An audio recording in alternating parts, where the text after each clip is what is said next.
Ya Arhamar Rahimin. Ya Allah, bukanlah kepada kami makmum, dan limpahkanlah kepada kami rahmat dari khazanah-Mu. Wahai Zat yang Maha Pengasih dan Penyayang, Allahumma zidna ilman nafi'an wa rizqan wasi'an wa amalan mustaqbalan wa amalan sholihan muqarraban wa shifaan min kulli da'in. Ya Allah, tabahkanlah kami ilmu yang bermanfaat, rezeki yang luas, amal yang diterima, perbuatan yang mendekatkan kami kepadamu, serta kesembuhan dari segala penyakit. Rabbi zidni ilman wafiqni fiddin. Ya Rabb, tabahkanlah ilmu kepada kami dan pahamkanlah kami dalam agama. Rabbana atina fid dunya hasanah wa fil akhirati hasanah wa qina azabannar. Wahai Tuhan kami, berikanlah kepada kami kebaikan di dunia dan kebaikan di akhirat, dan jauhkanlah kami dari siksa neraka. Subhanaka Allahumma wa bihamdika asyhadu an la ilaha illa anta astaghfiruka wa atubu ilaik. Maha suci Engkau, ya Allah, dan dengan memujimu aku bersaksi bahwa tiada Tuhan selain Engkau. Aku memohon ampun dan bertaubat kepadamu. Semoga doa ini membawa keberkahan dan menjadikan ilmu yang diperoleh sebagai penuntun dalam kehidupan sehari-hari. Amin Allahumma amin. Assalamualaikum warahmatullahi wabarakatuh. Baiklah, acara selanjutnya yaitu kata sambutan dari Kepala SMK Negeri 2 Karimun yang akan diwakili oleh Wakil Kepala Sekolah Bidang Humas, yaitu Bapak Taufik SPDJ Mengibar. Silakan. Bismillahirrahmanirrahim. Assalamualaikum warahmatullahi wabarakatuh. Syukur kepada Allah Subhanahu wa taala karena hari ini diberikan kesehatan, kesempatan sehingga kita dapat berkumpul di salah satu ruangan pertemuan SMK Negeri 2 Karimun mengikuti undangan penyebaran pemahaman dan penerapan pengalaman budaya positif yang akan disampaikan oleh Ibu Siska. Selawat serta salam kita kirimkan kepada junjungan al kita besar Muhammad sallallahu alaihi wasallam dengan ucapan Allahumma shalli ala Muhammad wa ala ali Muhammad. Yang kami hormati Bapak Ibu guru peserta seminar yang hadir pada pagi hari ini, yang berbahagia tentunya Ibu Siska Agustianti SPD, calon guru penggerak angkatan 11 dari SMK Negeri 2 Karimun. Tentunya dalam kesempatan ini kami mengucapkan terima kasih kepada Bapak Ibu yang hadir pada hari ini untuk mengikuti kegiatan ini, dan selamat dan sukses kepada Ibu Siska Agustianti SPD. Mudah-mudahan kegiatan pada pagi hari ini berjalan lancar dan sukses.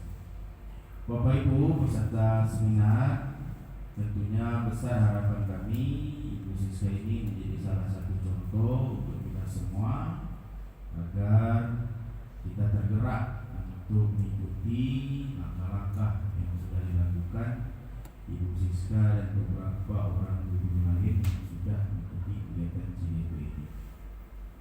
Banyak hal-hal yang positif yang mungkin didapat dari kegiatan ini melalui seminar budaya positif yang akan disampaikan Ibu Siska. Harapan kami dapat ditularkan atau disampaikan kembali ke rekan-rekan sehingga ilmu ini terus bermanfaat dan tidak putus sampai di sini saja. Dan besar harapan kami yang hadir ini bisa jadi menjadi calon CDP berikutnya. Ya. Mungkin itu beberapa hal yang ingin kami sampaikan. Mudah-mudahan kegiatan ini berjalan lancar dari awal sampai akhir. Kami akhiri, wabillahi taufiq wal hidayah. Wassalamualaikum warahmatullahi wabarakatuh. Waalaikumsalam warahmatullahi wabarakatuh. Baiklah Bapak Ibu, selanjutnya marilah bersama-sama kita dengarkan penyampaian materi yang akan disampaikan oleh Bu Siska Agustianti. Kepada Bu Siska, kami persilakan. Baik, terima kasih. Bismillahirrahmanirrahim. Assalamualaikum warahmatullahi wabarakatuh. Waalaikumsalam warahmatullahi wabarakatuh. Sebelumnya saya ucapkan terima kasih kepada Bapak Wakil Kepala SMK bagian Humas. Saya juga mengucapkan terima kasih kepada ibu-ibu majelis guru yang sudah menyempatkan waktunya untuk dapat membersamai saya dalam kegiatan disiplin budaya positif tentang pemahaman dan penyebaran budaya positif. Alhamdulillah rabbil alamin. Tak lupa kita ucapkan syukur kepada Allah Subhanahu wa taala. Pada pagi hari ini kita masih diberikan kesehatan, kesempatan, nikmat untuk dapat berkumpul di salah satu ruang pertemuan di SMK Negeri 2 Karimun. Salawat serta salam marilah kita hadiahkan kepada junjungan Nabi besar kita Nabi Muhammad SAW dengan mengucapkan Allahumma sholli ala sayyidina Muhammad wa ala sayyidina Muhammad. Baik ibu-ibu di sini semuanya, saya langsung menyampaikan mengenai penyebaran pemahaman budaya positif yang telah saya susun. Di sini konsep inti dari budaya positif yang pertama mengenai perubahan paradigma belajar. Yang kedua tentang disiplin positif. Yang ketiga nilai-nilai kebajikan. Selanjutnya yang keempat kebutuhan dasar manusia. Yang kelima motivasi perilaku manusia. Yang keenam posisi kontrol guru. Dan yang ketujuh keyakinan kelas. Serta yang terakhir itu segitiga restitusi, di mana harapan kami dari pemahaman ini ibu-ibu guru hebat di sini juga memahami mengenai 8 poin tentang paradigma baru tadi, konsep inti budaya positif. Selanjutnya pembelajaran dengan paradigma baru. Di sini ada gambar profil belajar Pancasila, di mana pembelajaran dengan paradigma baru merupakan pembelajaran yang dirancang berdasarkan prinsip pembelajaran berdiferensiasi, sehingga murid belajar sesuai kebutuhannya berdasarkan tahap perkembangan sesuai teori psikologi modern untuk mewujudkan profil belajar Pancasila seperti yang sudah kita terapkan di sekolah kita. Nah, di sini yang sering terjadi yaitu mengenai miskonsepsi teori kontrol, di mana mungkin sebagian atau mungkin saya juga sebagai seorang guru beranggap kalau kita sebagai guru bisa mengontrol seluruh siswa. Ini yang sering salah konsepsi atau yang salah kita terapkan. Di mana yang pertama ilusi guru mengontrol murid. Sebenarnya guru tidak mengontrol murid, dia menuntut tapi bukan menuntut. Selanjutnya, yang kedua, ilusi bahwa kritik dan membuat orang merasa bersalah dapat menguatkan karakter. Sementara poin yang kedua memang sering atau bahkan mungkin saya lakukan sebelum mempelajari budaya positif, bahwasanya jika kita memberikan bahasa-bahasa yang membuat siswa merasa bersalah, itu akan menjadikan siswa semakin kuat karakternya. Namun hal tersebut ternyata salah. Selanjutnya, ilusi bahwa semua penguatan positif efektif dan bermanfaat. Nah, ini miskonsepsi yang ketiga. Ternyata tidak selamanya yang kita anggap benar untuk siswa, yang kita anggap itu baik untuk siswa, juga baik untuk siswa tersebut. Karena masing-masing siswa memiliki kodrat atau keinginan yang berbeda. Yang terakhir, ilusi bahwa orang dewasa memiliki hak untuk memaksa. Nah, poin nomor 4 ini yang paling kerap kali kita lakukan. Mungkin ada yang tidak melakukan dan ada yang melakukan. Namun poin nomor 4 ini harapannya tidak dilakukan lagi, karena kita sebagai orang dewasa tidak harus memaksa kehendak kita sendiri. Kita juga harus mendengarkan apa keluh kesah dari siswa. Di sini mengubah paradigma stimulus respon ke pendekatan teori kontrol. Yang pertama, seperti dapat kita lihat bersama, yaitu pada stimulus respon tentang dunia, realitasnya kebutuhan sama. Namun pada teori kontrol tentang dunia, realitas kebutuhan berbeda. Seperti yang saya katakan tadi, tidak semua kebutuhan kita itu sama, berbeda antara satu dengan yang lainnya. Selanjutnya, tentang stimulus respon tentang dunia, yaitu semua orang melihat hal yang sama.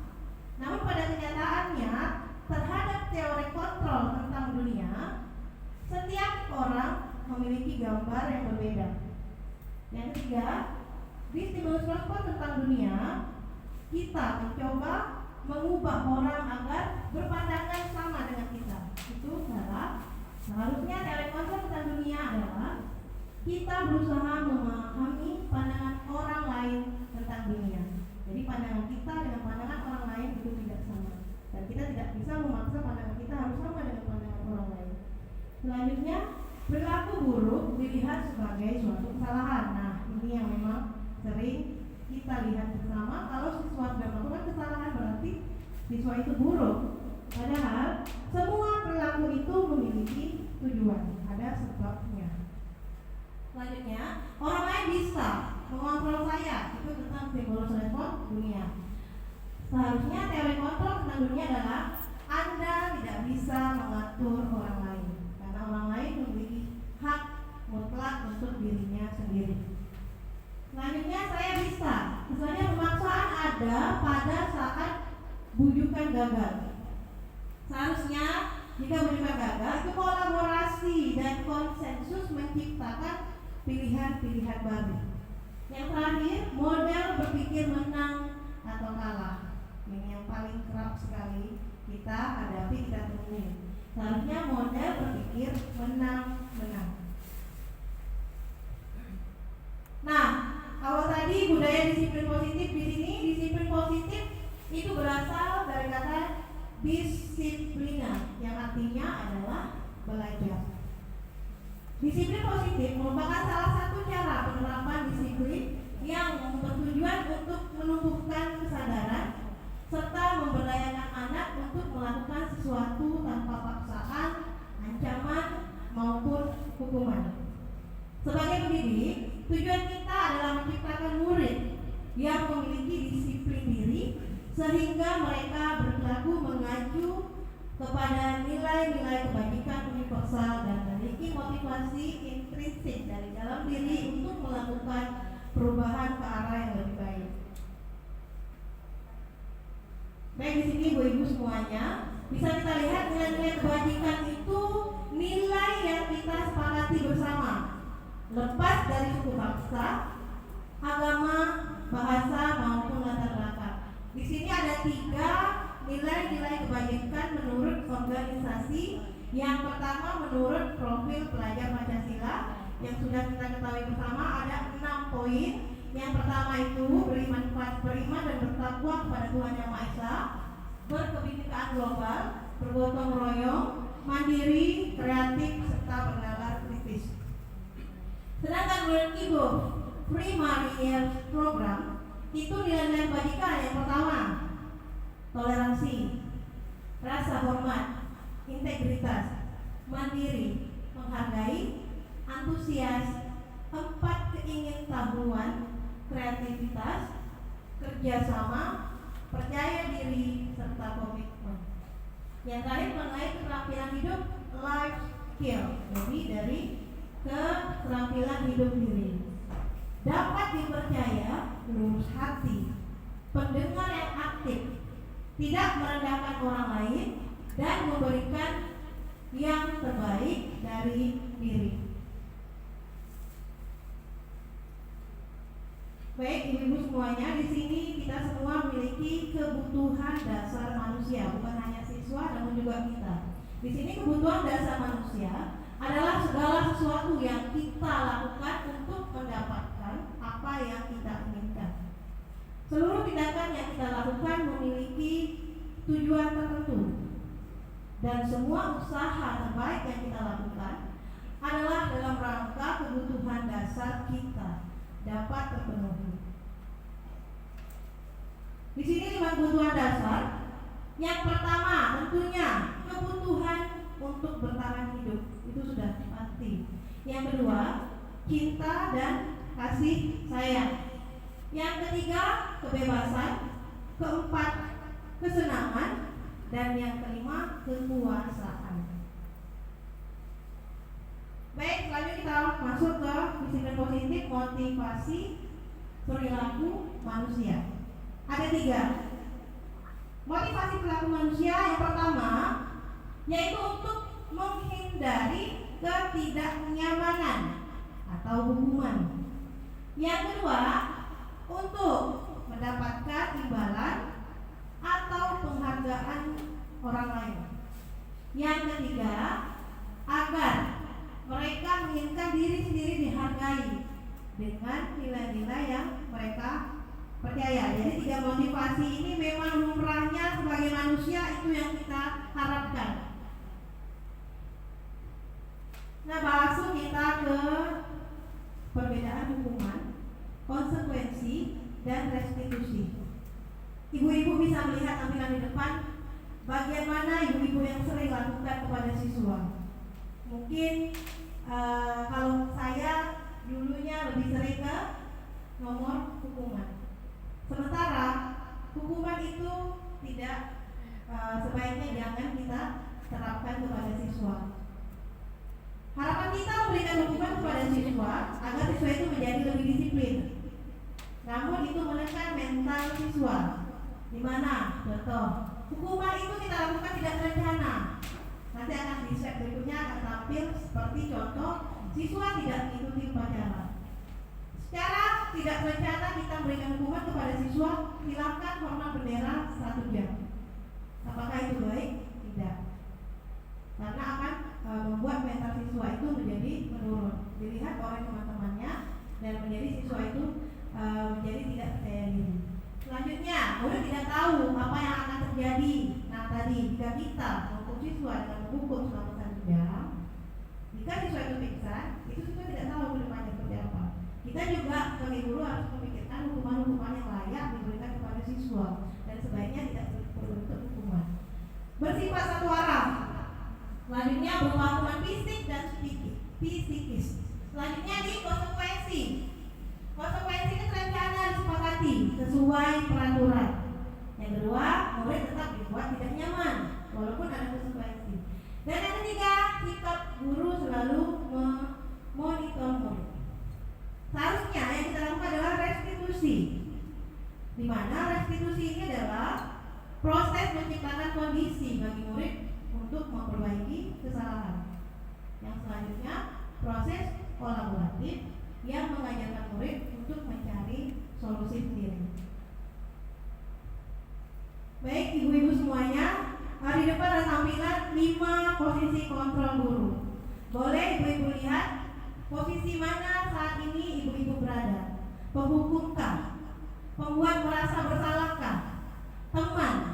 Pemantau? Atau manajer? Saya pribadi mungkin lebih banyak tergantung kepada siswanya. Kalau saya pribadi mungkin sering posisi penghukum juga. Teman juga bisa. Pembuat merasa bersalah mungkin pernah saya lakukan. Nah, pemantau juga. Nah, di sini manajer. Sebenarnya posisi kontrol guru yang paling tepat adalah menjadi manajer. Di sini seperti yang saya katakan di awal, saya sudah membuat suatu kasus. Contoh penerapan 5 posisi kontrol guru tadi. Kasusnya, siswa tidak membawa buku bacaan ketika kegiatan literasi pagi. Sebagai seorang penghukum, kita akan suruh mereka hormat bendera. Itu kurang tepat, karena itu akan menjatuhkan mental siswa, dan dia tidak akan bilang tidak melakukan lagi. Selanjutnya, membuat merasa bersalah. Selalu kita katakan, berapa kali ibu bapak harus memberitahu kamu selalu mengecewakan. Pasti sering kita ucapkan seperti itu kepada siswa. Jadi membuat siswa merasa bersalah. Yang ketiga, sebagai teman, juga pasti ada guru yang tipenya sebagai teman. Ayo dong, ibu kan sudah mengingatkan, ya, sudahlah, tidak apa-apa. Nah, kita sebagai teman menolak, memberi toleransi kepada siswa, tidak membawa buku. Ya udah nggak apa-apa, kali ini aja besok bawa ya. Itu sistem posisi kontrol guru sebagai teman. Dan pemantau, jadi pantau siswa. Kamu sudah melanggar peraturan sekolah, kamu tahu konsekuensinya. Pasti ada teguran seperti itu. Setelah kegiatan literasi, kamu silakan bikin puisi, kumpulkan dan jangan ulangi lagi. Itu adalah posisi kontrol guru sebagai pemantau. Sebaiknya kita sebagai seorang manajer, kita memberikan kesempatan kepada murid untuk berpikir apakah dia tahu kesalahannya. Kemudian kira-kira dia tahu nggak cara memperbaiki kesalahannya. Jadi dia berpikir, dia mencari solusi karena dia membuat suatu masalah melanggar peraturan. Nah, di sini posisi kontrol apakah aku. Saya kecewa sekali dengan kamu. Ini tidak boleh. Selanjutnya, posisi kontrol apakah aku lagi. Kamu tidak pernah benar melakukannya. Itu berarti penerapannya kurang tepat. Apakah rencanamu untuk menyelesaikan masalah ini? Ayolah, lakukan demi Bapak Ibu ya. Di sini kamu tidak pernah mendapat nilai jika tidak mengerjakan tugas. Nanti sebagian kita pernah mengeluarkan bahasa seperti itu. Jadi harapan pemahaman disiplin positif kali ini mungkin kita mengurangi bahasa-bahasa yang membuat siswa itu merasa dirinya itu tidak benar lalu melakukan kesalahan. Jadi sini ibu-ibu semuanya pembentukan keyakinan kelas. Mungkin ibu-ibu sudah melakukan keyakinan kelas di kelasnya ketika mengajar, baik itu kesepakatan dan dibuat sebuah keyakinan, di mana keyakinan kelas ini harus bersifat abstrak, berupa pernyataan universal, dibuat dalam pernyataan atau kata-kata yang positif, sedikit saja agar mudah diingat oleh siswa, sesuai dengan kondisi kelas atau sekolah sehingga mudah diterapkan. Selanjutnya, semua warga sekolah atau kelas dilibatkan saat membuat keyakinan kelas. Jadi kesepakatan dan keyakinan itu sejalan. Setelah kita membuat kesepakatan, pasti akan timbulnya keyakinan kelas. Seperti tadi yang saya sudah sampaikan di awal, seharusnya sikap guru adalah menyelesaikan masalah itu dengan cara restitusi, di mana di sini segitiga restitusi itu ada 3 tahapan. Yang pertama, menstabilkan identitas. Yang kedua, validasi tindakan yang salah. Yang ketiga, menanyakan keyakinan. Jadi segitiga restitusi dalam penyelesaian masalah itu, guru berperan sebagai manajer. Seperti yang saya bilang, guru posisi kontrolnya sebagai manajer, ya, dalam menyelesaikan masalah melalui 3 tahapan restitusi. Melalui restitusi, kita dapat membuat siswa itu lebih memiliki tujuan, disiplin positif, serta memulihkan dirinya dari berbuat salah, sehingga menghasilkan murid yang mandiri dan tanggung jawab. Yang selanjutnya, menstabilkan identitas. Berdasarkan prinsip membuat kesalahan bagian dari proses pembelajaran. Yang pertama, kita menstabilkan itu bukan berarti kita membenarkan apa yang sudah dibuat siswa, yang dilakukan siswa. Namun kita mengatakan berbuat salah itu wajar, tapi tidak mendukung perbuatan salah siswa. Yang kedua, tidak ada manusia yang sempurna. Yang ketiga, ibu atau bapak juga pernah melakukan itu. Selanjutnya, ibu bapak tidak mau mencari siapa yang salah, tapi ibu bapak ini mencari solusi dari permasalahan ini. Kamu berhak bagian. Jadi menstabilkan identitas ini itu membuat siswa jangan terlalu takut melakukan kesalahan, namun tetap bertanggung jawab atas apa yang sudah dia lakukan. Validasi tindakan yang salah. Di sini berdasarkan prinsip setiap pelaku berupaya memenuhi suatu kebutuhan tertentu. Di sini validasinya berarti kita tanya, kamu pasti punya alasan melakukan hal tersebut atau kesalahan tersebut. Padahal kamu bisa melakukan lebih buruk dari itu. Kamu patut bangga karena telah melindungi sesuatu. Kamu melakukannya karena mempertahankan sesuatu yang penting bagimu.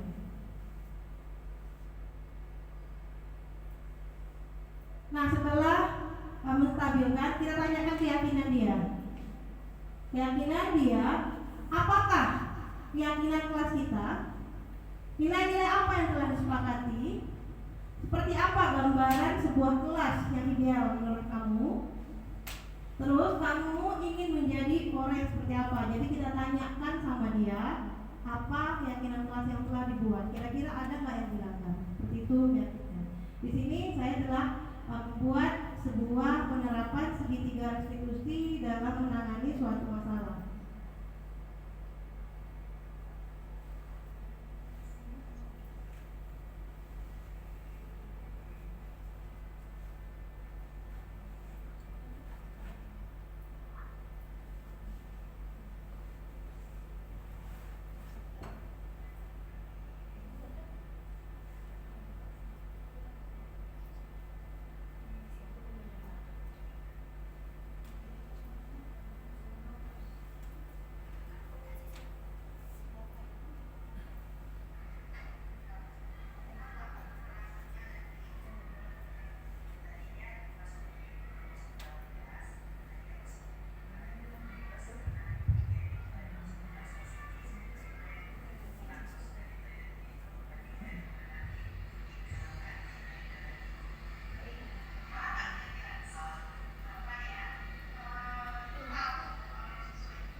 Baik, di penerapan segitiga restitusi tadi, mungkin saya rangkum. Kita sebagai ibu guru mungkin telah melakukan kegiatan segitiga restitusi, namun belum tertata dengan rapi mengenai validasi tindakan, menstabilkan identitas, kemudian menanyakan keyakinan. Jadi segitiga restitusi ini bertujuan agar kita sebagai guru tidak langsung menjudge bahwa anak yang melakukan salah itu suatu anak yang nakal, atau anak melakukan kesalahan berarti memang dia buruk sekali kelakuannya. Kita harus yang pertama validasi tindakan dulu. Panggil siswa, mungkin kita sudah lakukan, cuman kita belum memahami nama atau belum familiar dengan bahasa segitiga restitusi. Validasi tindakan, kita panggil siswa, kita diskusi bersama siswa, bertanya kepada siswa apakah benar yang ibu lihat atau apakah benar yang ibu dengar. Kamu dengan si A tadi berselisih paham. Kita validasikan dulu tindakannya. Jika dia sudah mengakui, kita tanyakan, stabilkan identitas. Kira-kira kenapa dia melakukan? Sebenarnya kita sudah berbuat ibu-ibu semuanya. Namun seperti yang saya katakan tadi, mungkin kita belum familiar dengan bahasa segitiga restitusi. Jadi tujuan saya memberikan penyebaran pemahaman mengenai budaya disiplin positif hari ini supaya tindakan-tindakan yang sudah ibu-ibu hebat lakukan itu tahu, oh ini maksudnya ke validasi tindakan, ini namanya ke menstabilkan identitas. Jadi stabilkan identitas, tanya dulu apa alasannya kenapa melakukan seperti itu, keyakinan kelas apa yang sudah dilakukan, itu masuk ke menanyakan keyakinan dan menanyakan apa tindakan yang harus dia lakukan jika bertemu dengan masalah seperti itu. Masuk ke penutup. Namun sebelum masuk ke penutup, saya ingin mengajak ibu-ibu semuanya di sini seolah-olah menjadi seorang siswa, seorang murid yang ingin disampaikan keluh kesahnya, menginginkan guru yang seperti apa dan apa yang tidak diinginkan oleh murid kepada siswa. Contoh, jika saya sebagai seorang murid, saya tidak menginginkan guru yang telat masuk kelas, contoh. Atau saya menginginkan sebagai murid, saya menginginkan kelas yang kompak, boleh juga. Ibu-ibu boleh tuangkan ke dalam kertas yang akan saya bagikan. Boleh dituangkan satu yang diinginkan sebagai seorang murid, satu lagi yang tidak diinginkan sebagai seorang murid. Boleh kepada temannya atau kepada guru. Baik, saya akan bagikan kertas ini.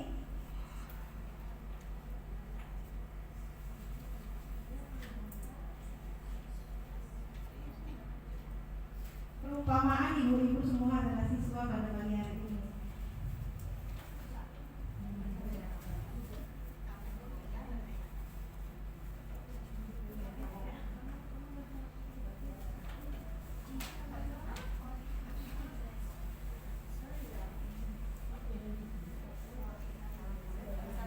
Ibu-ibu setelah menulis, saya minta ibu-ibu menempelkan ke depan kelas kita, Bapak tulis ini.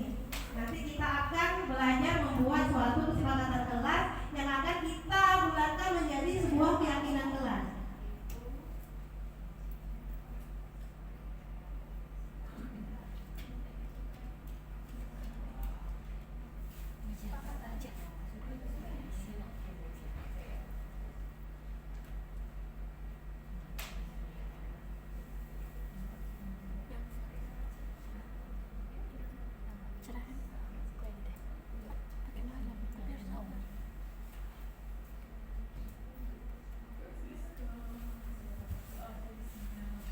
Ibu-ibu tuangkan saja bagaimana menjadi seorang siswa.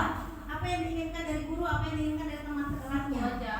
Nah, boleh satu yang diinginkan, satu yang tidak diinginkan, nanti tempel di sini. Oh, yang diinginkan dan Tidak diinginkan ya.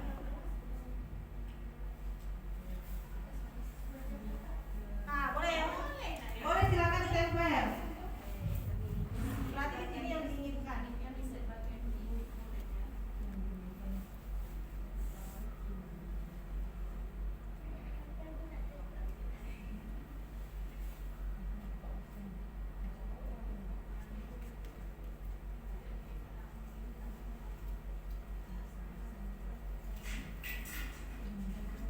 Boleh ibu yang sudah silakan.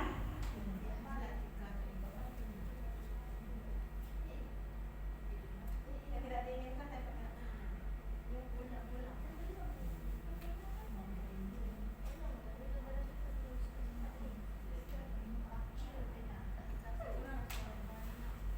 sistemnya PN satu kali ini tidak jalan.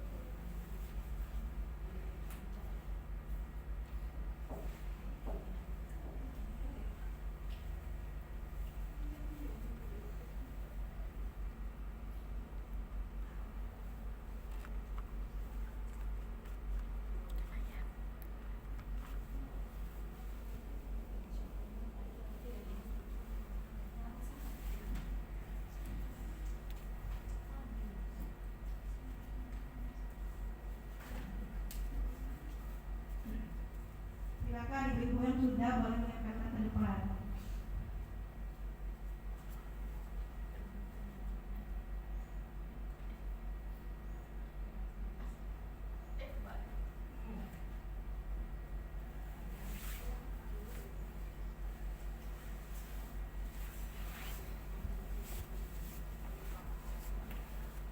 Wah, ibu-ibu ini hebat nih sebagai seorang siswa nih, mengungkapkan, meluapkan isi hati.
Baik, terima kasih ibu-ibu sudah menuliskan apa yang diinginkan dan tidak diinginkan jika menjadi seorang siswa. Namun sebelum saya membahas mengenai ini, saya ingin mengajak ibu-ibu semuanya breathing sebentar supaya ibu-ibu tidak terlalu mengantuk. Ibu-ibu boleh izin berdiri sebentar. Sebentar ice breathingnya. Saya memberikan arahan. Ibu-ibu silakan dengarkan apa yang saya ucapkan, bukan yang saya lakukan. Jadi ibu-ibu silakan lakukan apa yang saya ucapkan. Nah, ibu-ibu dengar apa yang saya ucapkan, silakan dibuat, tapi jangan ikuti apa yang saya lakukan. Sekarang tangannya semua ke depan. Ya, jika saya bilang Manira seperti ini, dua tangan. Nih, Manira seperti ini, menari seperti ini. Di atas seperti ini, menara seperti ini. Oke, kita lakukan ya.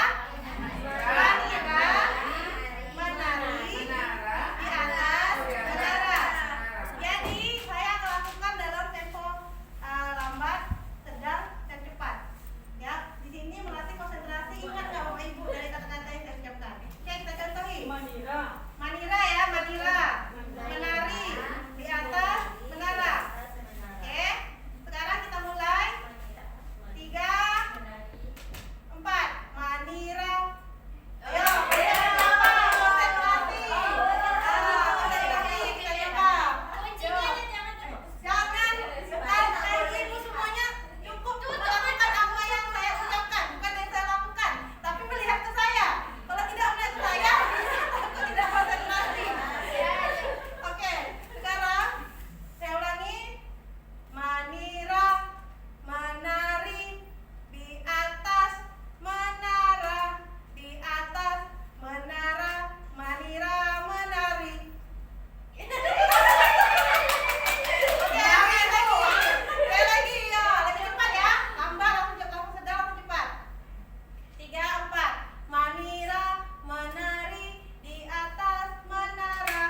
sambil bermain game supaya lebih bersemangat dan menyenangkan berarti pembelajarannya.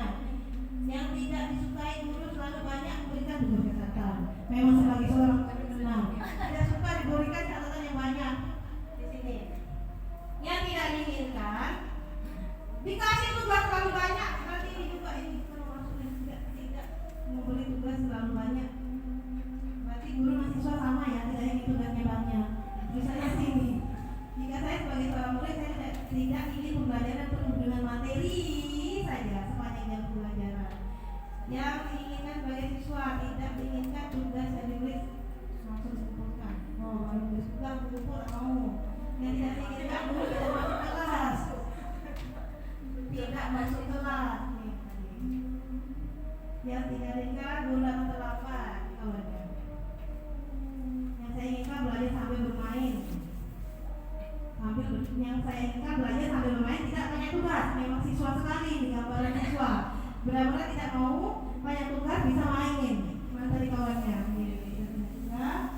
Guru memberikan tugas catatan terlalu banyak. Wah, ibu di sini memang melemahkan sebagai seorang siswa yang tertunda kemarin ya. Mungkin yang diinginkan siswa tugas tidak diinginkan tugas yang baru diberikan. Oke. Di sini intinya adalah memang ibu-ibu sebagai murid yang hebat karena tidak menginginkan tugas yang banyak, tidak menginginkan langsung tugas dikumpulkan, berarti memang gambaran siswa kita juga seperti itu. Jadi kita di sini belajar menjadi guru yang memahami karakter murid. Nah, kita pilih dulu. Di sini menginginkan lingkungan kelas yang nyaman, belajar santai, pembelajaran menyenangkan, kelas rapi, kegiatan pelajaran juga sambil main game. Kira-kira ibu-ibu kita buat sebuah keyakinan kelas. Dari bahasa pembelajaran yang menyenangkan, pembelajaran atau kelas yang belajar menyenangkan dengan kelas yang nyaman sama nggak? Sama tidak kira-kira? Pembelajaran menyenangkan dengan kelas yang nyaman. Nyambung ya, masih sejalan ya. Berarti itu masuk ke kategori apa ibu-ibu? Kalau kita buat keyakinan kelas. Contoh. Jika guru terlambat atau tidak masuk tidak tepat waktu, berarti masuk ke poin di sini. Nah, di sini ada tadi mengingatkan guru ya, guru yang masuk tepat waktu. Berarti di sini poinnya yang pertama kita harus membuat keyakinan kelas dari kita guru dan juga dari siswa. Itu yang pertama namanya di sini. Poin nomor 2. Memberikan tugas tidak terlalu banyak.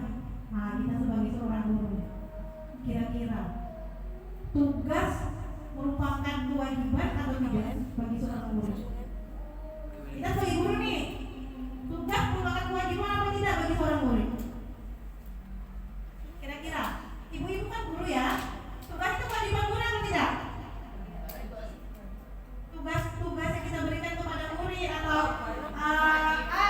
ya materinya yang kita kasih kepada murid sebuah kewajiban yang dilakukan apa tidak oleh murid? Kewajiban. Artinya masuk ke bertanggung jawab. Iya.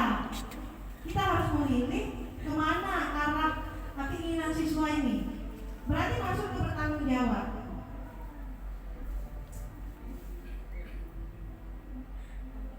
Nah, saya bahas sampai di sini. Kita sudah mendapatkan 2 keyakinan kelas.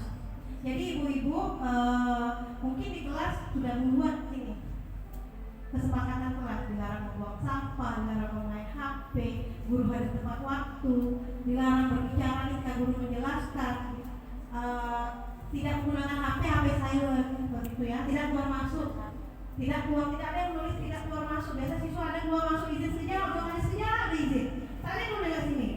Ya, kalau keluar masuk tanpa izin itu berarti masuknya ke ibu sama. Berarti di sini kita sudah membuat 2 keyakinan kelas dari kesepakatan yang sudah ibu tulis menjadi tadi berumpama menjadi seorang murid. Jadi harapan saya di sini melakukan sosialisasi mengenai pemahaman budaya disiplin positif. Artinya ibu-ibu hebat semua di sini yang sudah membuat kesepakatan kelas, yakinkan kepada anak nilai-nilai apa yang kita mau terapkan. Nilai-nilai kebajikan apa? Seperti yang tadi sudah saya sebutkan ada 3 organisasi. Nilai-nilai kebajikan apa yang mau kita terapkan kesepakatan di kelas. Kita sudah buat kesepakatan kelas, jangan ditulis aja, tapi kita pilih masuknya kemana. Jadi kita lihat keyakinan kelas apa yang akan diterapkan di kelas yang Bapak Ibu ampu atau Bapak Ibu ajar. Jadi jika siswa sudah menerapkan keyakinan kelas, insya Allah disiplin positif terlaksana. Jika siswa melakukan kesalahan, harapannya melakukan penyelesaian masalah menggunakan segitiga restitusi dengan 3 tahapan. Ya, mudah-mudahan yang saya sampaikan hari ini saya tidak maksud untuk menggurui, kita bersama-sama belajar. Saya juga baru mendapatkan ilmu, sama-sama kita belajar menerapkan bagaimana cara penyelesaian masalah kepada siswa. Jangan lagi kita sebagai guru menganggap kita tua, kita hebat, kita bisa mengatur siswa kita. Tanya, kenali, dekati, pahami. Kenapa siswa seperti itu? Mengapa? Kenapa? Ya, karena siswa semuanya memiliki kodrat berbeda. Tidak semua siswa itu disiplin. Itulah tugas kita dengan menerapkan budaya positif. Baik, sampai penutup. Dalam penerapan program disiplin positif, hendaknya guru memiliki standar kepribadian profesional dan sosial yang baik, di mana guru mampu merefleksikan dirinya dalam posisi kontrol saat ini. Bagaimana perjalanan dirinya sebagai among atau manajer yang menuntut murid-muridnya menjadi insan yang mandiri, merdeka, dan bertanggung jawab. Ini sesuai dengan standar nasional pendidikan. Jadi ibu-ibu hebat di sini, mari kita bangkitkan lagi 4 karakter sebagai seorang guru profesional, ya, sosial. Ya, kita terapkan lagi 4 kompetensi yang harus dimiliki oleh guru. Mungkin pemaparan materi dari saya sampai di sini. Saya mohon maaf jika ada kurang atau terlebih yang menyinggung bahasa saya kepada ibu semuanya. Tidak maksud saya untuk mengajari, cuma sama-sama kita belajar menerapkan budaya positif di SMK Negeri 2 Karimun agar menghasilkan siswa-siswa yang unggul, cerdas, serta berkualitas. Saya akhiri. Assalamualaikum warahmatullahi wabarakatuh.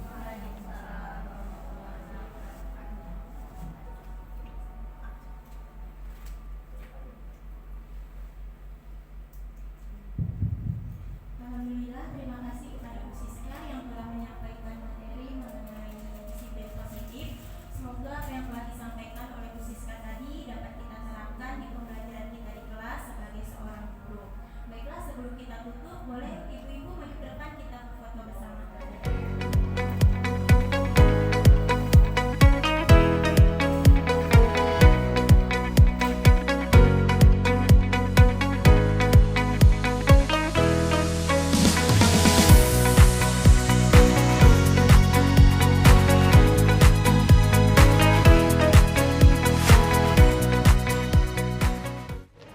Assalamualaikum warahmatullahi wabarakatuh. Perkenalkan, saya Melani Sekarnutianti, guru IPAS di SMK Negeri 2 Karimun. Hari ini saya telah menghadiri diseminasi tentang pemahaman budaya positif yang telah diberikan oleh Ibu Siska Agustianti, calon guru penggerak angkatan 11. Terima kasih kepada Bu Siska yang telah menyampaikan materi pada hari ini, karena berkat hari ini saya banyak mendapatkan ilmu baru tentang penerapan budaya positif, terutama tentang 5 posisi kontrol seorang guru. Dengan ini saya sebagai guru dapat introspeksi diri saya kembali, bagaimana perilaku saya selama ini kepada murid-murid saya. Semoga kedepannya saya dapat menjadi guru sebagai manajer bagi murid-murid saya. Terima kasih kepada Bu Siska. Semoga Bu Siska dapat menjadi guru penggerak yang hebat. Semangat!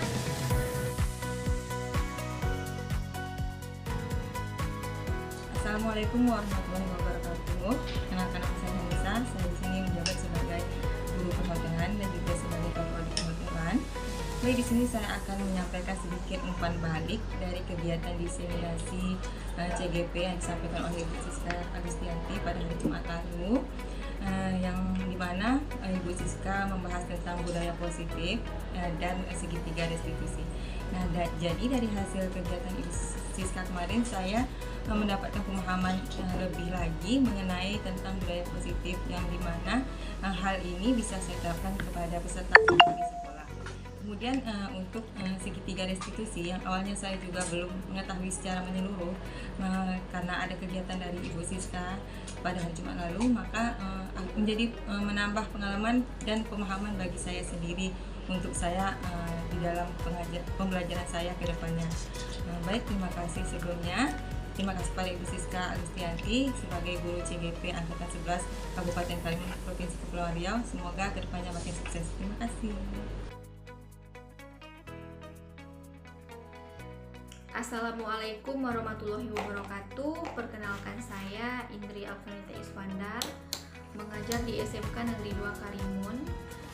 Saya adalah guru produktif mengampu di bidang mata pelajaran tata kecantikan dan spa. Di sini saya adalah rekan sejawat dari Ibu Siska Agustina CGP Angkatan 11. Nah, di sini saya akan sedikit memberi tanggapan terhadap seminar yang sudah dilakukan oleh Ibu Siska. Sebelumnya, semenjak adanya program guru penggerak ini, saya sangat senang karena saya mendapat banyak pembelajaran dari guru-guru yang telah mengikuti program ini. Karena guru-guru itu sangat menginspirasi guru-guru lain, terutama kami guru baru yang masih banyak buta terhadap ilmu-ilmu baru. Tapi semenjak adanya program guru penggerak ini, banyak ilmu yang sudah diberikan oleh rekan sejawat kami terhadap kami. Contohnya seperti materi yang kemarin sudah dipaparkan oleh Ibu Siska Agustina mengenai kesepakatan kelas. Nah, sebelumnya pada saat pembelajaran saya hanya melakukan itu peraturan kelas yang harus disepakati oleh siswa. Nah, semenjak adanya paparan materi, saya paham dan saya bisa memberikan kepada siswa mengenai kesepakatan kelas. Jadi kesepakatan kelas ini membuat siswa dan guru itu membuat aturan dan siswa dituntut menjadi lebih aktif. Nah, selain itu juga banyak pembelajaran seperti menciptakan pembelajaran yang inovatif dan membuat kelas menjadi lebih menarik dan menyenangkan. Dan hanya itu saja. Terima kasih. Assalamualaikum warahmatullahi wabarakatuh.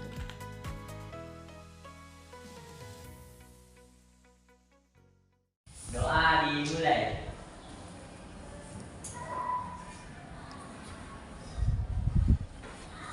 Doa selesai. Beri salam. Assalamualaikum warahmatullahi wabarakatuh. Ade Asri, Ibu. Aditya, Ibu. Ahmad Naufal, Ibu.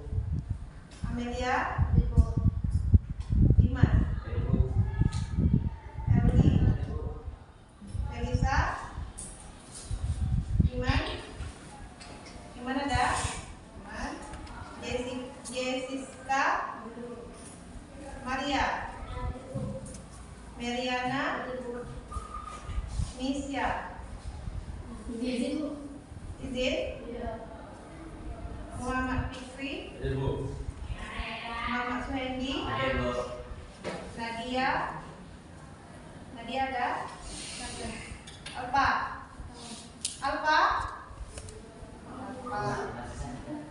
Mira, Nurli, Raiman, Rendra, Lisa, Rianti, Rizka, Rohim, Rosa, Sulis, Suhaila, Miati, Kamara, Yuni. Ada yang belum? Ada semua namanya? Oke, ada teman yang sakit, kita doakan semoga cepat sembuh, amin ya rabbal alamin. Baik, sebelum kita mulai pembelajaran, ibu tanya dulu, tahu kesepakatan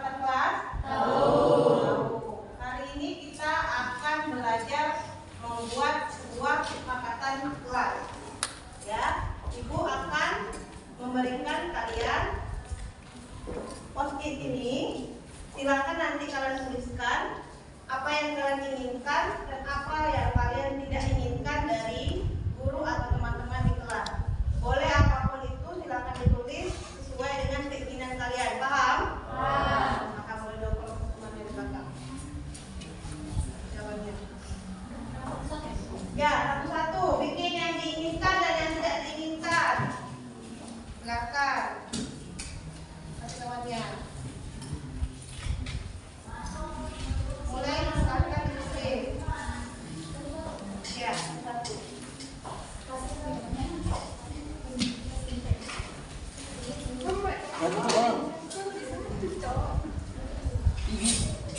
Tulis ya.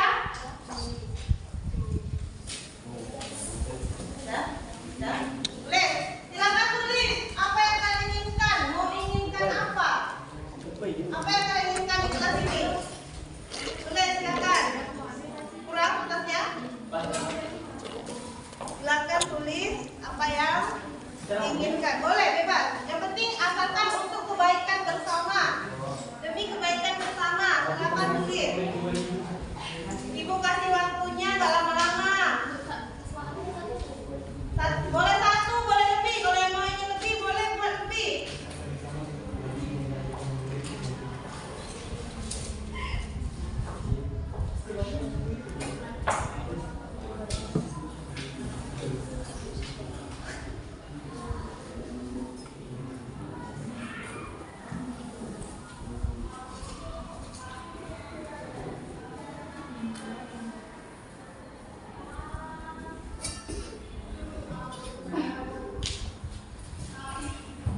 Silakan.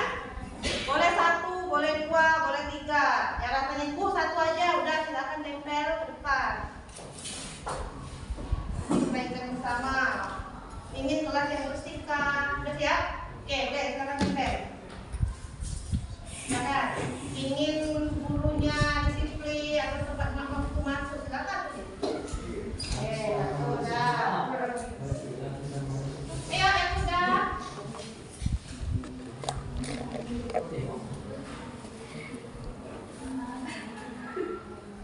Yang udah boleh silakan.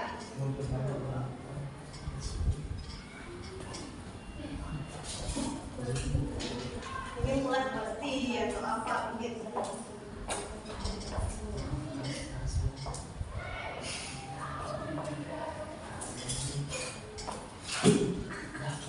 Oke, boleh. Baca Bu, ini silakan. Silakan baca cepat. Silakan ya. Yuk, Reza. Ini tidak berani. Boleh. Hah? Oke, guys. Oke, guys.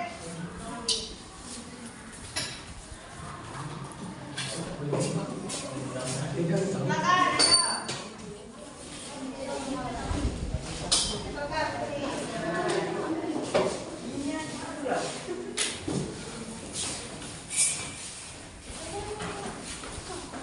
Ayo teman-teman yang lain, segera.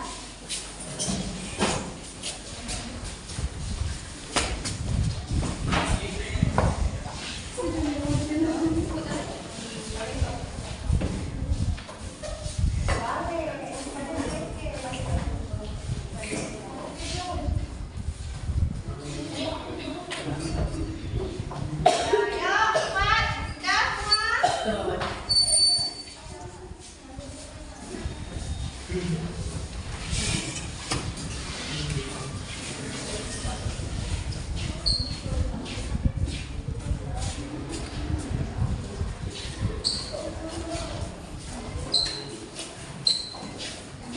Dah semua. Udah, semua ya? Udah? Oke, dulu ibu di sini. Ibu aja dulu yang breaking dulu. Pernah tepuk semangat? Nah, tahu tepuk semangat ya? Tahu, kita coba tepuk semangat.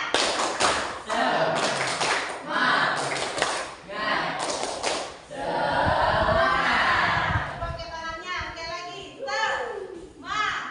Semangat. Oke, semangat. Kita tepuk semangat. Tepuk semangat.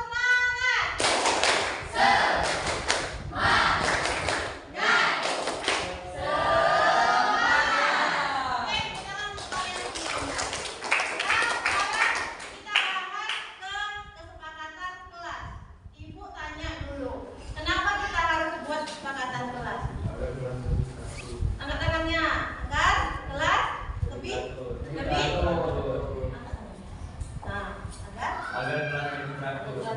Sama Rendra, sama ada lagi pendapat lain? Sama, agar kelas lebih teratur. Artinya kalian ingin kelasnya disiplin, betul tidak? Ya. Oke, mari kita baca teman-teman apa? Yang kita pakai baju. Berpakaian rapi dan bersih. Oke, berarti kelas tetap bersih. Ini kelas selalu bersih. Sama kawannya, gunakan HP seperlunya. Enjoy, ya, relax, tidak terlalu tekan, tidak boleh terlambat masuk kelas, bagus. Iya, tidak boleh berisik jam pelajaran. Berarti maunya di sini kawannya.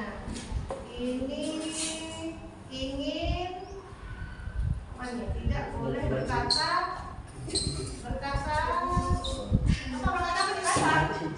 jangan main HP. Nih kawannya HP juga. Saya ingin kelas yang tidak berisik, berarti dia mau yang kelasnya yang nyaman. Saya ingin ketika belajar tidak boleh ada berisik, sama juga. Tak berisik, kelas yang bersih, ini kelas bersih. Ingin kelas tidak bising, ini kawannya. Kebersihan kelas di sini. Menjaga kebersihan kelas. Oke, bagus. Makin banyak yang tulis jaga kebersihan kelas. Tidak boleh terlambat 5 menit. Tidak. Kelas harus bersih. Selanjutnya tidak boleh bising. Nih, tidak ingin kelas yang bising. Dilarang bising. Oke, bagus nih. Masuk kelas tepat waktu. Belajar tidak bermain HP. Bermain HP. HP. Masuk kelas harus tepat waktu. Wajib membelajar. Murid di kantin memperbanyak jam. Oh, ya. Enggak masuk kelas ini. Easy, masuk kelas tepat waktu. Oke, Chandra, memilah sesuai dengan kata-katanya. Di sini banyak yang menginginkan kelasnya bersih. Berarti kalau berbicara mengenai menjaga kebersihan kelas, itu masuk ke dalam apa? Mandiri kah? Gotong royong kah? Bertanggung jawab kah?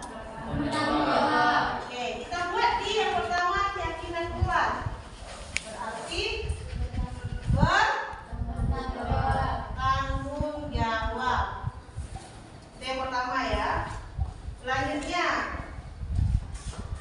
tidak boleh berisik di sini. Belajar harus fokus, dilarang bising. Kelas tidak boleh berserak. Masuk kemana? Kalau tak boleh bising itu masuk kemana? Ke diri sendiri apa tidak? Artinya kalau kalian pada diri sendiri masuk kemana? Masuk kelas tidak? Kalau dirinya sudah tahu tidak boleh bising, berarti kendalikan diri. Jangan ajak teman yang berbicara. Masuk ke sini juga. Boleh nggak masuk ke disiplin itu? Tanya, masuk ke disiplin tidak? Masuk ke disiplin tidak? Nanti kita bahas ini disiplin. Tidak boleh terlambat, masuk kelas tepat waktu. Tidak boleh tidur. Masuk kelas tepat waktu, berarti masuknya ke disiplin. Yang ketiga di sini kita bahas disiplin. Selanjutnya, kalau belajar pakai HP, kalau itu tanya, belajar itu sulit, belajar ada yang sulit boleh pakai HP, ada yang sulit tidak boleh pakai HP. Kalian pilih yang mana? Boleh pakai HP. Boleh atau tidak? Boleh dengan catatan apa? Dengan catatan apa? Angkat tangan ya, saya nggak tahu. Dengan catatan apa? Hah? Menggunakan sepenuhnya. Oke, menggunakan sepenuhnya bisa nggak bertanggung jawab? Bisa. Bertanya, bisa apa tidak bertanggung jawab dengan menggunakan HP yang sepenuhnya? Bisa. Dengan cara apa? Bertanggung jawabnya, contoh, ibu sudah selesai mengajar, masih ada jam. Ibu kasih waktu lenggang main HP. Dan contoh ibu suruh kalian cari materi. Bisa nggak kalian main HP-nya hanya mencari materi? Bisa. Bisa atau tidak? Bisa. Yakin nggak?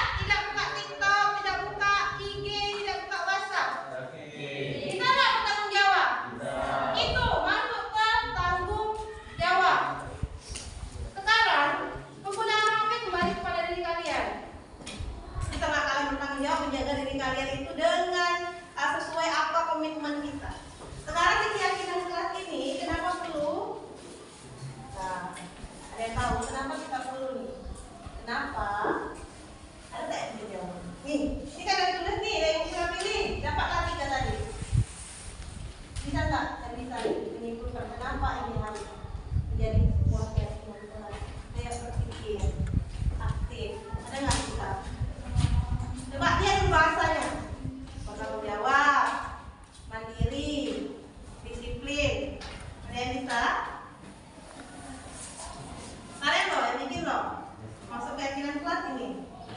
Kita harus sepakati dulu. Inilah keyakinan kelas yang harus kalian ikuti, yang harus kalian terapkan. Kenapa harus ada keyakinan kelas? Jawab? Jawab? Jawab aja. Ini aja buku menurut saya, Bu, karena kita sebagai seorang siswa apa? Bisa? Minggu tadi dia ke aku. Agar terciptanya kelas yang lebih teratur dan kondusif. Yo. Aman. Oke. Ada yang lain? Tepuk tangan dulu.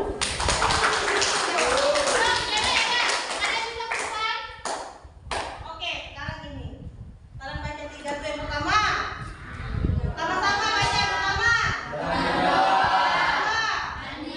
Yang ketiga. Kalian ikut tanya dulu. Gak usah panjang-panjang. Kita bahas yang 3 tadi. Kira-kira bisa nggak kalian terapkan? Bisa. Bisa atau tidak? Bisa. Dengan sepakat setuju, bisa atau tidak? Bisa. Nah, kenapa keyakinan kelas ini perlu kita terapkan? Mengapa perlu kalian lakukan? Karena kalau kalian sudah memegang suatu keyakinan, kalian punya rasa tanggung jawab. Tanggung jawab apa tadi? Memberhentikan kelas. Yang kedua, ada di situ mandiri. Mandirinya tadi apa? Tidak berisik. Mandirinya apa tadi? Kalian tidak berisik, tidak mabuk kawan, jadi pandai bawa dirinya. Kalau lagi belajar jangan berisik. Yang